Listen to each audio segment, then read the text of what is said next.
Bienvenue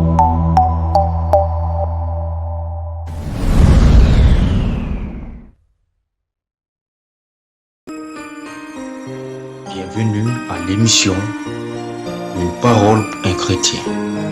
Une émission hebdomadaire d'exhortation et d'édification tous les vendredis à partir de 19h GMT. Avec Ta parole est une lumière sur ma destinée.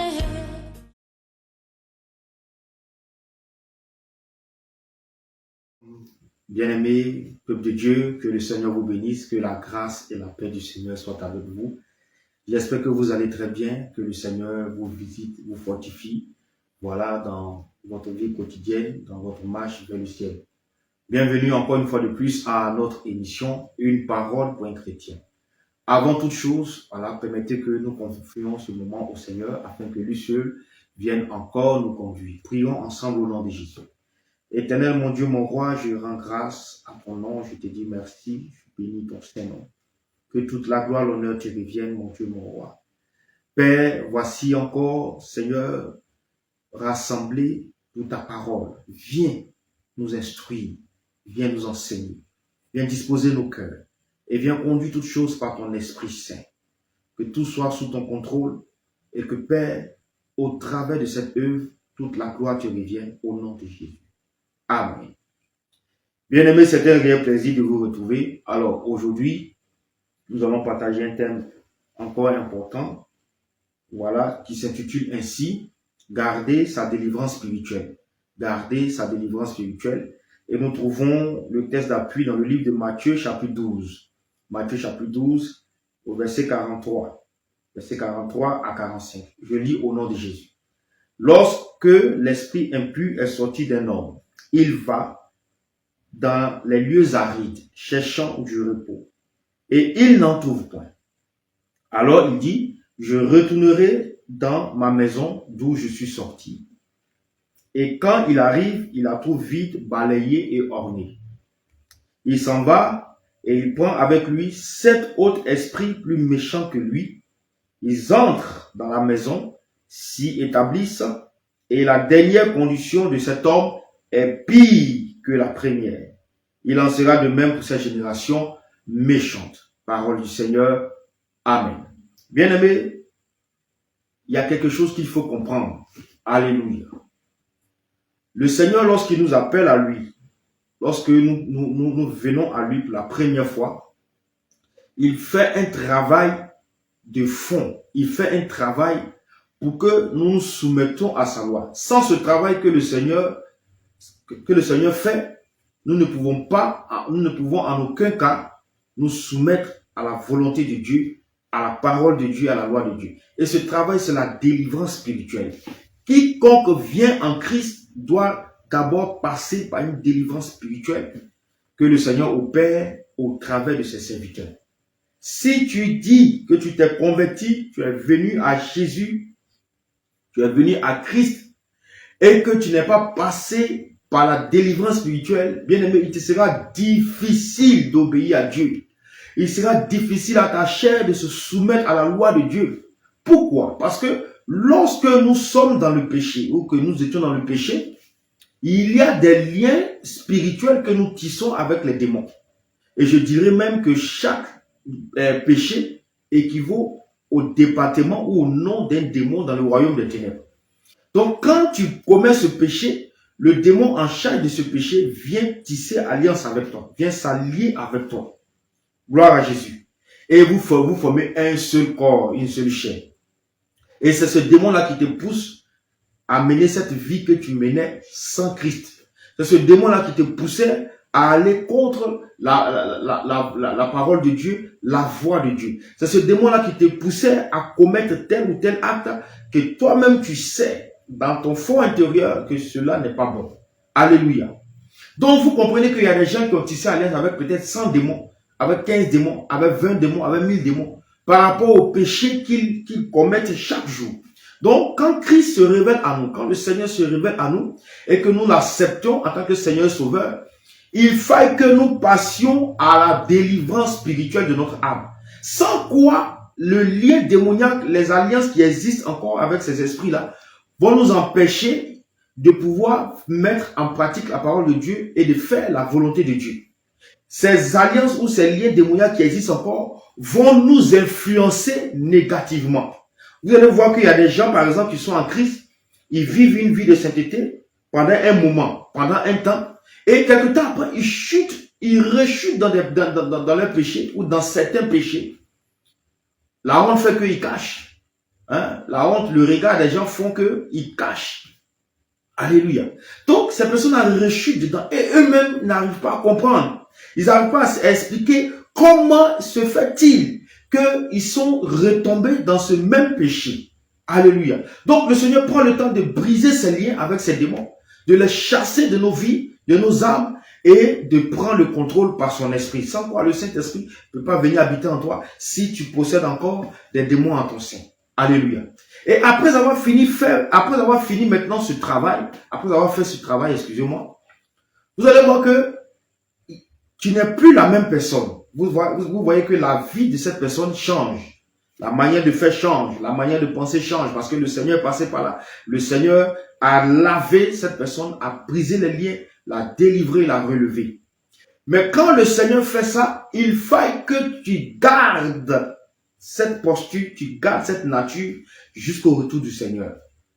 Bien entendu, avec l'aide du Saint-Esprit et au travers de la parole de Dieu. C'est-à-dire ne pas t'écarter de la parole de Dieu ou ne pas aller ou commettre des actes qui vont à l'encontre de la parole de Dieu. Parce que le péché, c'est toutefois qu'on va contre la volonté de Dieu, c'est là qu'intervient le péché. Alléluia. Donc quand le Seigneur a fini de faire ça, et que la délivrance a été obtenue, alors il faut la garder, il faut la maintenir. Pourquoi?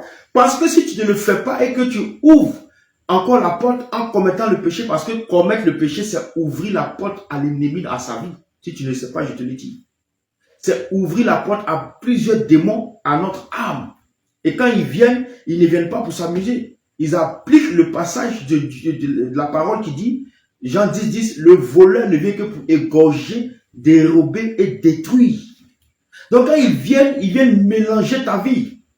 Ils viennent détruire tout, ils viennent bloquer des bénédictions. Ils viennent vraiment te mettre tous les bâtons dans les roues. Donc ils ne viennent pas parce que vous êtes des bons potes, vous êtes des bons amis et puis vous causez. Non. Donc quand ils viennent te détruire. Ils viennent te voler, ils viennent t'égorger. C'est pourquoi quand le Seigneur, dans un premier temps, les a chassés de ta vie, les a refoulés loin de toi, ou hors de ton âme, hors de ton corps, alors il te fait garder cette délivrance pour ne pas que ces personnes reviennent. Parce que si tu ouvres la porte en commettant encore un péché, qu'est-ce que la parole de Dieu dit? L'esprit impur, lorsqu'il est sorti d'un homme, il va dans les lieux arides. Donc le démon qui est sorti de toi, ou les démons, ou la légion des démons que le Seigneur a chassé de toi, ils vont se promener, ils vont errer. Et quand ils voient qu'ils ne trouvent pas de corps à posséder, qu'est-ce qu'ils font? Ils vont chercher à revenir dans leur ancienne maison. S'ils reviennent, qu'ils trouvent une faille, ils trouvent une ouverture, ils trouvent une porte, alors ils rentrent facilement. Mais ils ne rentrent pas seuls, cette fois-ci ils ne viennent pas seuls. Ils vont ramasser des esprits. La Bible dit 7. Donc, si on considère que au moins 5 démons ont été chassés de toi lors de la délivrance spirituelle, si les 5 doivent revenir, chacun va envoyer 7, 7, 7, 7, 7. Tu vois? Et c'est pourquoi la dernière condition de cette personne ne peut que être pire que la première. Puisque les démons ne sont plus revenus au même nombre, mais ils sont revenus multipliés. Alléluia. C'est pourquoi il ne faut pas jouer avec le péché. Parce que le péché, c'est une manière de dire, Satan, je t'ouvre ma vie, entre. Je t'ouvre ma maison, entre. Je t'ouvre mon âme, entre. Viens prendre possession de mon âme. C'est ce que tu es en train de dire en péchant. Voilà pourquoi Dieu nous demande de lutter contre le péché. De faire nos efforts pour lutter contre le péché. Et ne pas rentrer dans ces choses. Parce que c'est le péché qui donne la force au diable. Sans le péché, il n'a plus de pouvoir. Alléluia. Donc, il faut garder la délivrance spirituelle. Vous allez voir que des gens ont reçu la délivrance et quelque temps après retournent dans les travers. Ou des personnes qui ont connu la doctrine de Christ se sont même dépouillées, mais qui après ont repris leur mauvaise vie d'avant. Vous comprenez? Et leur condition est devenue pire que la première. C'est-à-dire, ils font même des choses incontrôlables que eux-mêmes n'ont jamais pensé faire. Ça arrive à plusieurs. Et ça peut aussi t'arriver. Si tu ne prends pas garde, si tu ne veilles pas, si tu ne fais pas ce que le Seigneur te demande de faire, ce que le Seigneur te recommande de faire, en obéissant à sa parole. C'est la parole de Dieu qui est notre sécurité. La mise en pratique de la parole nous délivre du péché, empêche l'ennemi d'avoir accès à notre vie. Donc quand tu ne fais pas ça, ta condition devient pire et ce n'est pas sûr. Ces démons vont s'arranger à ce que jamais plus tu ne te repentes et que tu ne reviens sur la bonne voie. Sauf si ce n'est la grâce du Seigneur pour t'aider à sortir de ce cercle vicieux. Alléluia. Donc je vais t'exhorter, mon bien-aimé, à garder ta délivrance.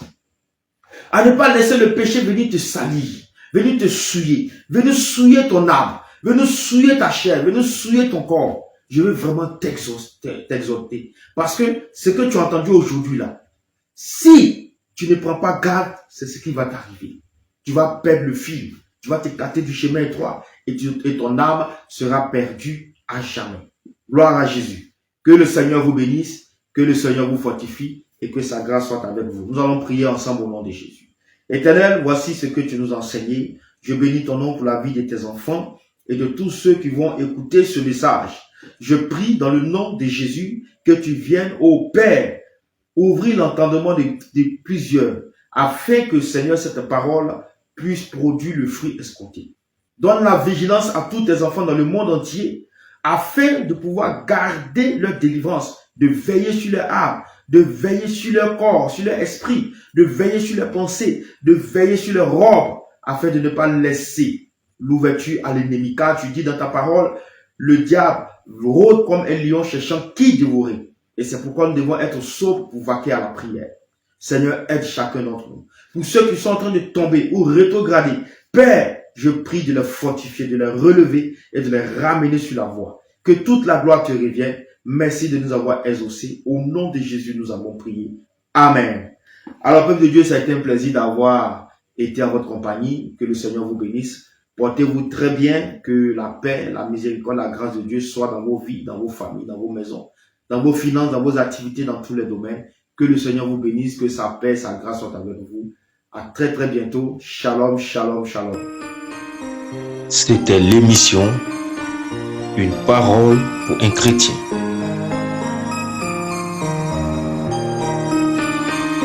Émission à suivre sur la Sainteté pour le ciel TV.